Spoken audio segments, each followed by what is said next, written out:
কারণ আমাদের মধ্যে দুর্বলতার কারণে তো আজকে আমরা মুসলমানদের এই অবস্থা। ভাবছে যাবো কি যাবো না, লাস্টে মসজিদে যদিও গিয়ে দাঁড়িয়েছে, নিয়ত করে দাঁড় হচ্ছে, পিছন দিক থেকে একটা বাচ্চা গিয়ে বলছে, এই মোটা মসজিদে আছিস? বলে কি হলো রে? বলে তোর শ্বশুরের বাড়িকার দেওয়া বাছিটা মরে গেল। বলে গেল না? এই জন্য তো আমি বলছিলাম যে যাবো না, নামাজ আমাকে ধরাই না। বাড়িতে এসে বউর উপরে আরিম ত্রিম একদম রেগে ফায়ার, খবরদার আর তুই বলবি না, না হতে গেলে তোকেই রাখবো না। বলছে আরে ওর মৌ ছিল, মরে গেল, এটা কোন ধরনের কথা? তোমাকে যেতে হবে, যাও মসজিদে। যেমন কোনো মতেই বুঝ মানে না, লাস্টের দিকে আবার মসজিদে যাচ্ছে, বলছে যাবো, কি যে হবে না হবে, কি যে হবে না হবে। আবার গিয়ে মসজিদে দাঁড়িয়েছে, দাঁড়িয়ে গিয়ে নিয়ত করবে, আবার পিছন দিক থেকে বলছে মোটা মসজিদে আছিস? বলে আবার কি হলো রে? বলে তোর শ্বশুরের বাড়িকার দেওয়া যেটা ছাগল ছিল ওটাও মরে গেল। বলতে আর তো সহ্য হলো না। এবার মোটা ডাং নিয়েছে, লাভ না খাটিয়া নিয়েছে। বলে এবার একেই রাখবো না, এ থাকবে না, আমাকে মসজিদে যেতেই হবে। মানে বিবিকে রাখবে না, নিজের স্ত্রীকে আর রাখবে না। বাড়িতে গিয়ে বেধড়ক, বেচারা কোনোদিন জীবনে মার খায়নি, এমন মার মারলো। মেয়েটা একদিকে বসে কাঁদছে, বলছে আল্লাহ আমাকে কোন এমন স্বামীর পাল্লায় আমার বাবা মা বিয়ে দিল যে নামাজ পড়বে না, অমুক করবে না, তমুক করবে না, এইভাবে কাঁদছে। আর মোটা এদিকে বসে কাঁদছে, বলছে আল্লাহ জি আমি যদি মসজিদে না যেতাম তাহলে হয়তো ছাগলটা মরতো না, বাছিটা মরতো না। এভাবে কাঁদছে, আর ছাগলের দুটি বাচ্চা লাফালাফি করছে, মোটার সামনে লাফালাফি করছে। আর এর চোখ গরমিয়ে বলছে, এই তোরা তো গরমে গেছিস নাকি? হ্যাঁ, একবার উঁচু করলে তোরাও শেষ হয়ে যাবে। মসজিদে যাওয়ার দরকার পড়বে না, উঁচু করলে তোরাও শেষ। এর কোন নূরগঞ্জের ব্যাপার আছে নাকি? নূরগঞ্জের লোক এখানে অন্য জায়গার আমি বলছি না, নূরগঞ্জ খাস করে নূরগঞ্জের মানুষের বসতে গেলে কি কোনো ক্ষতি হয়ে যাবে নাকি? ভালো জিনিস ধরায় না, বিচিত্র হতে গেলে বয়স্ক যেটি আছে একটাও থাকতো না এখানে, সব হুড়া দিয়ে এখানে সব পিছনে করে। আল্লাহ যেন সকলকে এই জান্নাতি বাগানে বসার এবং আমল করার কথা শোনার জন্য তৌফিক দান করে। সকলে বলে বলুন আল্লাহুম্মা আমিন। একবার বের সুরে পাঠ করুন, বক্তব্য শুনুন। আল্লাহুম্মা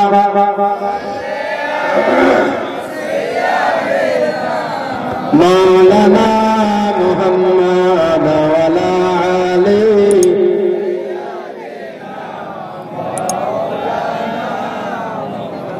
সাইয়্যিদিনা শাফি'না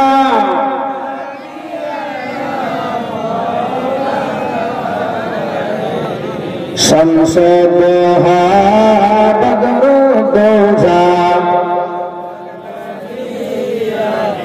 সাল্লাল্লাহু তাআলা আলাইহি ওয়াসাল্লাম। আমি আপনাদের সামনে পবিত্র কোরআনে পাক থেকে আয়াত কারিমা তেলাওয়াত করেছি। মহান আল্লাহ তাবারক ওয়া তাআলা পবিত্র কোরআনের মধ্যে ঘোষণা করে বলেন, লাকাদ কানা লাকুম ফি রাসূলিল্লাহি উসওয়াতুন হাসানাহ। আল্লাহ বলছেন, হে আমার বান্দা, তোমাদের জন্য আমার বিশ্ব নবী হলো জ্বলন্ত নমুনা। বলুন সুবহানাল্লাহ। যাহা কিছু খুঁজবে সমস্ত কিছু পেয়ে যাবে আমার নবীর আদর্শের মধ্যে। বিশ্ব নবী, মায়ার নবী, দয়ার নবীর ঈদে মিলাদুন নবী আমরা গত রবিবারে পালন করেছি। অতএব যে বিশ্ব নবীর জন্য কুল কায়নাত সৃষ্টি, যে নবী না হলে কিছু সৃষ্টি হতো না। স্বয়ং খুব খোদা বলে আমি যে খোদা তারও সন্ধান করে পৃথিবীর মানুষ পেত না। এই বিশ্ব নবীকে আমার আল্লাহ তাবারক ওয়া তাআলা সারা পৃথিবীর জন্য যাহা কিছু সৃষ্টি করেছেন সমস্ত কিছুর জন্য রহমত করে পাঠিয়েছেন। বলুন সুবহানাল্লাহ।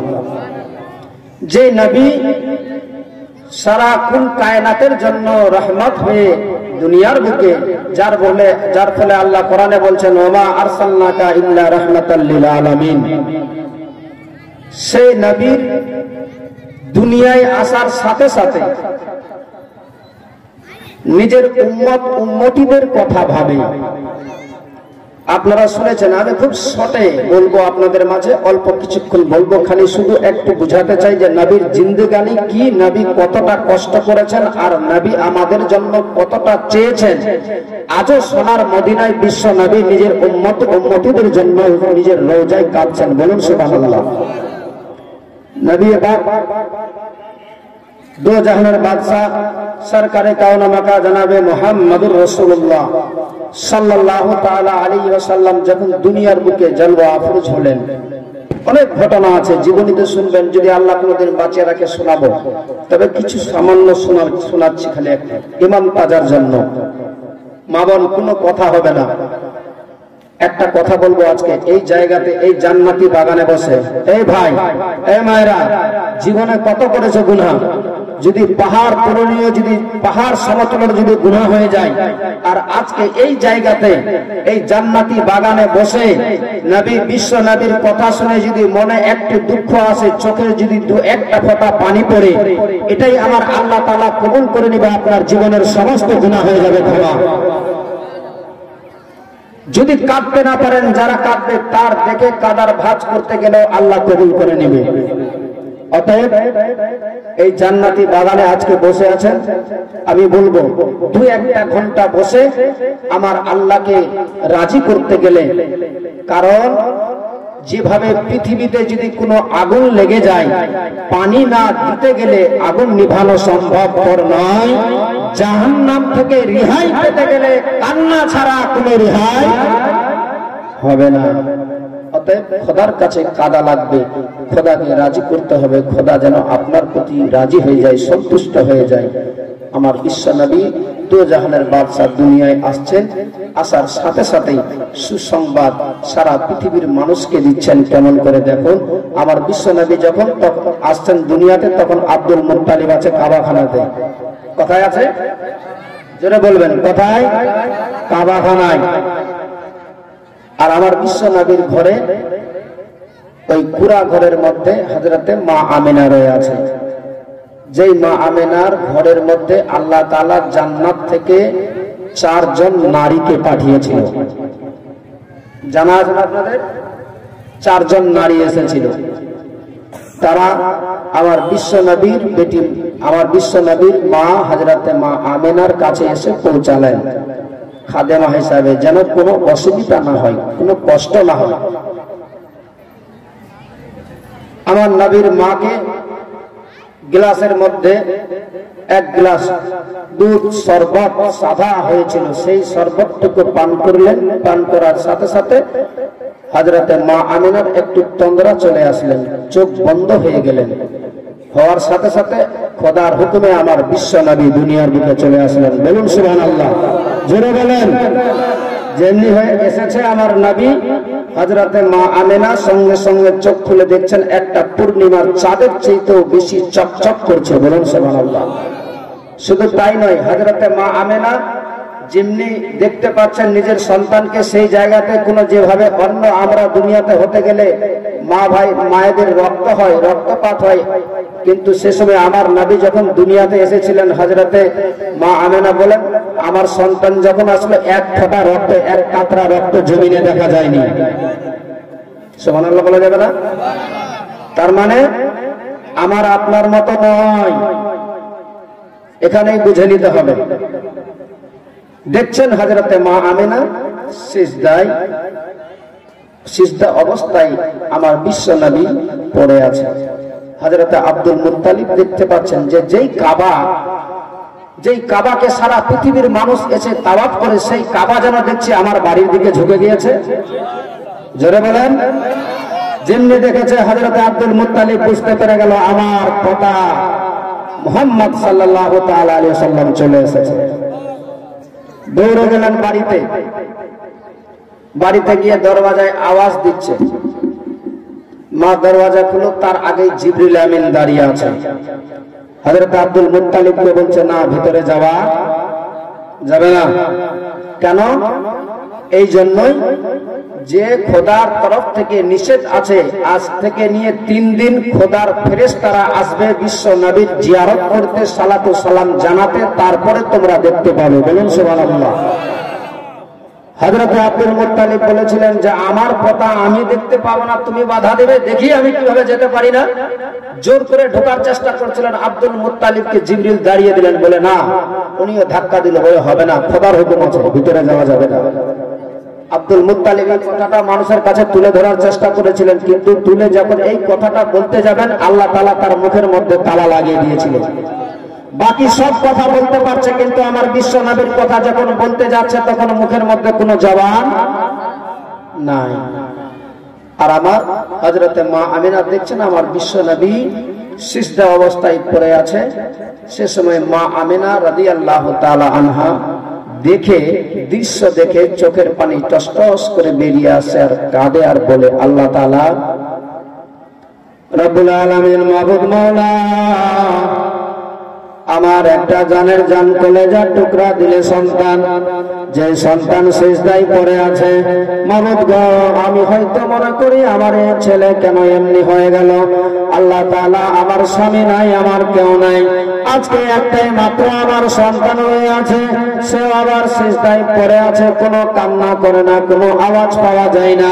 হযরতে মা আমিনা সে সময় ভাবছে, রব্বুল আলামিন মাবুদ গো হয়তো মনে হয় আমার ছেলে বাবা হয়ে গিয়েছে, আমার ছেলের মুখে কোনো কথা নাই। যেমনি এই কথা শুধু মনের মধ্যে পরিকল্পনা নিয়েছে, চিন্তা ধারণা নিয়েছে, আল্লাহ তাআলা সে আমিনার মনে আবার এমন একটা জজবা দিয়ে দিল, বলে আমিনা তুমি শুনো, তোমার যে কলেজার টুকরা আছে তার মুখের কাছে কানখানা লাগিয়েছিল। হযরত মা আমিনা সঙ্গে সঙ্গে নিজের মুখমণ্ডল, নিজের কানখানা আমার বিশ্ব নবীর মুখমণ্ডলের কাছে নিয়ে যাওয়ার সঙ্গে সঙ্গে যেন দেখতে পাচ্ছে, শুনতে পাই, নিজ কান দ্বারা যেন শুনছে আমার বিশ্ব নবী দো জাহানের বাদশা যেন বলছে, ইয়া রাব্বি হাবলি উম্মতি, ইয়া রাব্বি হাবলি উম্মতি, ইয়া রাব্বি হাবলি উম্মতি। আমার বিশ্ব নবী জন্ম নেওয়ার সাথে সাথে, আগমন হওয়ার সঙ্গে সঙ্গে নিজের উম্মত উম্মতিদের জন্য শুধু আমার নবী কাঁদে।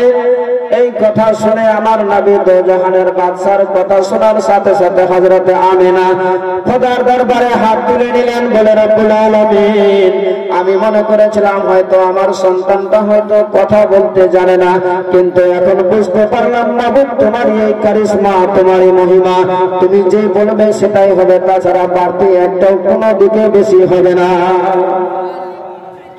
হযরতে মা আমিনা রাদিয়াল্লাহু তাআলা আনহা আমার বিশ্ব নবীকে নিয়ে ভাবে আস্তে আস্তে জীবন কাটতে লাগলো, বড় হয়ে গেল।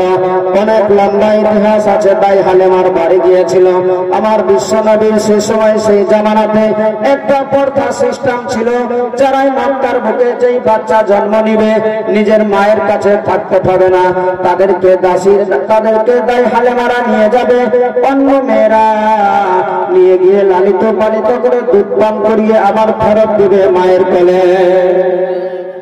সেই সময় আমার নবীকে নিয়ে গিয়েছিল, অনেক লম্বা ইতিহাস আছে, আমি সেই দিকে যাচ্ছি না। আমার নবী আস্তে আস্তে বড় হয়ে গেলেন। বাবা আমার নবীর যখন 6 বছর বয়স, কত বছর জোরে বলেন, 6 বছর বয়স, আমার মায়ের নবী, দয়ার নবী, আমার নবী তো জাহানের বাদশা হযরতে মা আমিনা রাদিয়াল্লাহু তাআলা আনহার সামনে বলতে লাগলেন, বলে ওগো মা একটা কথা বলুন তো মা, সবার বাবা আছে, কোলে তুলে নিয়ে যায়, আদর যত্ন করে, কত লালন পালন করে, ওগো মা আমার আব্বা কি নাই দুনিয়াতে, আমার আব্বা কি নাই, আমাকে কি নিবে না? একটু আর হালকা কম করো, বেশি হয়ে গেছে। আমার বিশ্ব নবীর মা হযরতে মা আমিনা রাদিয়াল্লাহু তাআলা আনহা বলতে লাগলেন, বাবা তুমি চিন্তা করো না বাবা, যখন সময় হবে তোমাকে আমি তোমার আব্বাকে দেখাবো। এইভাবে বলে শুধু দিতেন একটাই সান্ত্বনা। আমার নবী শুনে সান্ত্বনা নিয়ে থেকে যেতেন। একদিন হঠাৎ করে সময় হয়ে গেল, হযরতে মা আমিনার মনের মধ্যে চিন্তা ধারণা চলে আসলো, মনের মধ্যে একটা পরিকল্পনা নিয়ে নিল যে আমাকে যেতে হবে। এতদিন হয়ে গেল বিয়ে হওয়া, 6 বছর গত হয়ে গেল, এখন পর্যন্ত আমি নিজের বাবার দেশে মদিনায় যেতে পাইনি। যদি আমার শ্বশুর আব্বার আদেশ হয়, পারমিশন হয়, তবে আমি যাব, নচেৎ যাব না। তাই হযরতে মা আমিনা চলে গেলেন আব্দুল মুত্তালিবের কাছে। নিজের শ্বশুর আব্বাকে গিয়ে বলছেন, ওগো শ্বশুর আব্বা আপনার যদি পারমিশন হয় তবে আমি যেতাম একটু সোনার মদিনাতে, নিজের বাবার দেশে। ওগো আব্বা এতদিন হয়ে গেল বাবা গো, 6 বছর গত হয়ে গেল, আমার স্বামীও দুনিয়া থেকে বিদায় হয়ে চলে গিয়েছে। আজ পর্যন্ত আমার আব্বার দেশে যাওয়া হলো না মদিনাতে। আমার ছেলে বড় হয়ে গিয়েছে। ওগো আব্বা, আপনার যদি পারমিশন হয় তবে যাব, নচেত যাব না।